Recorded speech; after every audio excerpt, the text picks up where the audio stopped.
Today, we're going to answer the question, does piano finish affect the way my piano sounds? Ted, what's our answer on 3? 1, 2, 3. No. Yes.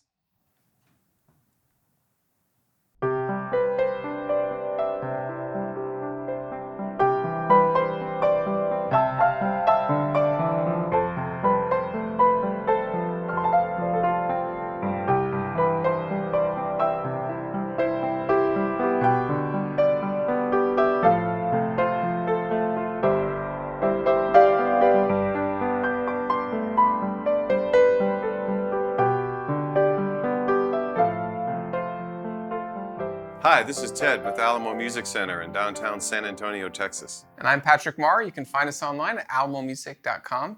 If you haven't already, check out our other YouTube channels, our other videos, subscribe to our content, leave us some reviews, and also leave us some comments. We love to interact with you guys. Ted, this is a question we hear a lot. Well, there's a whole bunch of questions tied up into piano finishes. And there's a whole bunch of, I would say, folklore behind what sounds better, what looks better. What's the value of my piano going to be because I chose this finish? Is it going to appreciate? Is it going to depreciate? There's just a whole bunch of questions. And hopefully in this video, we kind of unravel some of that. We're mythbusters today, if you will. But right off the bat, tell us a little bit about the history of pianos. Where did piano finishing come from? You know, piano finishing with different kinds of woods is historically part of the furniture cabinetry that goes with pianos. And they've had a lot of, well, what are now rare woods and woods that aren't around anymore because they used up all the Brazilian rosewood on those, like that 9-foot Steinway back from 100 some odd years ago. We had an 1880s Steinway that was made out of complete Brazilian rosewood, which if you know anything about the guitar world, that's like the most highly sought after wood. Completely gorgeous instrument. But yeah, go on. But that piano was funny because I'm not going to talk numbers, but in terms of sale price, if you literally took that piano and chopped it up and used the lumber and sold it as bulk lumber, you could make 3 times as much as we were asking for the piano. And some people thought that was kind of a sacrilegious thing to say, but it's the absolute truth. A 9-foot concert grand piano made out of solid rosewood, and it wasn't just veneers, it was solid legs carved, everything. You could make a lot of fretboards out of that. And today, building off of that, today you have a lot of options that say, hey, I want the rosewood finish, I want the oak finish, I want the cherry finish. There's all these options, and different manufacturers will offer different things. If you look behind us, we have something that's very bright, very red, very loud. Shiny. It's gorgeous. It's honestly gorgeous. And we've had it in a grand piano and here in an upright. It kind of reminds me of that a Yamaha had released a red... The red piano for Elton's, it was Chinese Imperial Red was the name of that color. They had worked on it. $50,000? It was a real expensive piano. So red pianos isn't something that's new, but it is something that is, it's almost a statement in itself. But these different finishes that are available today, they're very different than kind of the age... The old type, right. Right. And there's different options on actual... So there's the finish that's the color or the wood type.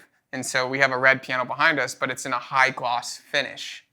And so kind of differentiating those two things, kind of separating those two ideas, you can get pianos that are satin, which is going to be a flat, it's going to be like a non-reflective surface, not mirror-like, if you will. You do sometimes see light off of it, like you'll see light reflecting off the satin and you'll see fingerprints on it. Sometimes it gets a little oily after time. Really important to take care of that type of finish because of it's not protected by a firm seal or anything. Yeah, seal like on the high gloss finishes, which are lacquered. Traditionally, they used lacquer on these finishes, but then polyurethane. What is it? Polyurethane finish. And so there's just these different ways to actually do the actual finishing, and so those are things to consider, but also that look that you're looking for. That look started again with furniture, and pianos were originally, when they came from the harpsichord, they had painted scenes on them, and they really made the attractive inset woods and do all that kind of stuff. With the, I'm not saying the disappearance of lumber, but the cost of taking very expensive woods and putting them into just a finish. With the total cost of piano manufacturing over the last, I'm going to say 80, 90 years, a lot of that high-end very expensive wood grain finished pianos has gone away. Part of that is cost of lumber. Number two is the original finishes and lacquers that they put on it were animal-based product, like the traditional, glue factory. They produced lacquers and glues and polishes that went on pianos before we had these high-tech polyurethanes that we now use. The high gloss piano look really hit its peak initially in the mid 80s. There were a lot of pianos being imported. They were Korean made and they were extremely affordable. Samick had come out with a very affordable small grand piano that just caught everybody's eye because it was shinier and it looked like every other high gloss Yamaha piano that they had out that were expensive. And I think that's interesting that marketing took polished or these high polished pianos to where they are. It's traditionally, when a piano was thought of, it was thought of as a beautifully ornate wooden finish, or sometimes a black satin. A lot of traditional Steinways, all the Steinways that you see are going to be that satin black, really. Black satin. If it's not that wood finish, it's going to be a satin black ebony finish. And only recently, like you said, did that high gloss start taking off. And a lot of times when you say piano to somebody, what do they think of? What's the thought in their head? Just a wood grain finished piano. And just, I think recently it's changed though to that black, shiny. When they think of piano, like black, shiny, that's what I want. And really what we've seen as far as impact on the longevity of the value of the instrument, when we get used instruments in, these used baby grands, the fastest ones to sell are these black, shiny. Yeah, they sell really well because they look great, they pop, they stand out. And that was part of the attraction of having a high polyester finished, high gloss finished, either upright or grand piano, is that whatever your furniture type or your decoration or would be in your house, having something like this just stands out and it makes everything else look normal. And this is the one attention getter in the room. Or if it's a high gloss black piano in colonial type thing, it just stands out as this is the modern part of the house. And it had that real modern urban kind of look to it. And it's just kind of become the standard. Yeah. And now it's a high polished ebony piano. And so just very gorgeous, very different than I think historically what you saw. You saw a lot of furniture styles in people's homes with the pictures on it and all that. And now it's more of a statement in itself. So it's very cool. But harkening back to the first question, Ted, does it affect the way my piano sounds? Well, I'm a firm believer that people do a lot of listening with their eyes. And I can tell you that just from a performance standpoint. I've played on real pianos before in a concert setting. And then I've played on what looks like a real piano, even though it's digital. And so from the appearance standpoint, it looks like the guy's playing a concert grand piano. But what you're really hearing is a keyboard. And so do people listen with their eyes? Yeah, from a perceptual standpoint, if, like I was telling you before, you see the same thing on guitars. Does the finish on a guitar affect the tone? Has it got lacquer? Is it raw wood? Does it just have a high gloss paint job on it? And I've always thought the more that you put on it and you cover it up with a high gloss polyurethane finish, it's going to go toward a certain kind of sound. Well, I agree that, well, first off, I want to say I disagree that pianos will sound different based on the finish. And this is something that you see a lot of. And one of the reasons we thought of making this video is because it's a point of opinion. Does this sound better than this? And we could get out a measuring device and try to tackle what is different about it. But really, it comes down to what's making the sound out of this instrument? Is it the finish? Is it the actual body of it? And when you talked about guitars, when you talk about violins, when you talk about these other traditional instruments that are string and wood, a lot of the times the actual box, the guitar, the body shape of the guitar and the body shape of the violin, that's actually what's making the sound. So you strum the strings, you hit some violin notes, and you actually are getting resonant from the body and from the spruce and from the maple and from the rosewood and all these things. If there's a heavy finish on it, it's not going to vibrate as much. Correct. And so you think about that and you think, well, what part of a piano do they finish? Do they ever finish the soundboard?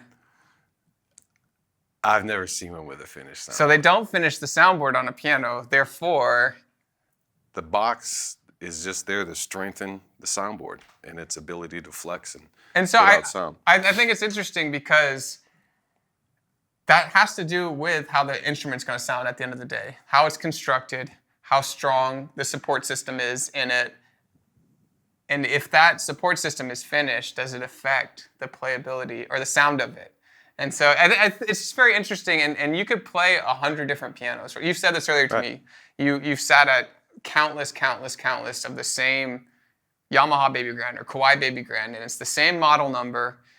And we always talk about this. Everyone is a little bit different, even if they are made by machines and by people, and they're the quality control is to another Right. level.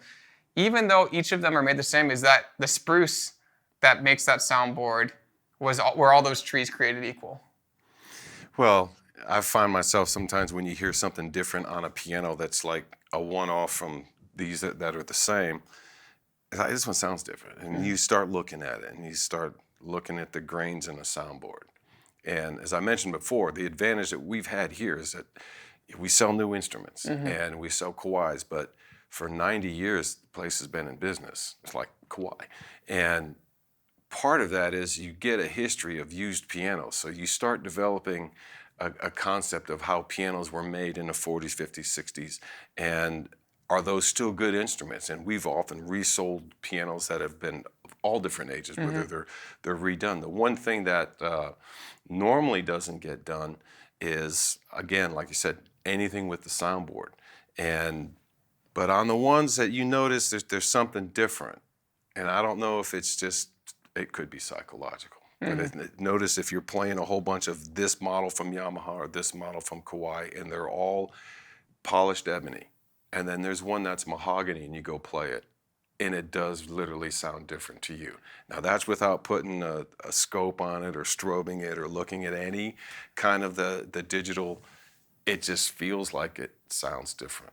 And so this is I think it's a point that we will agree to disagree, that pianos can sound different because of their finish and the way they look, based on whether it's actual science or if it's in the mind.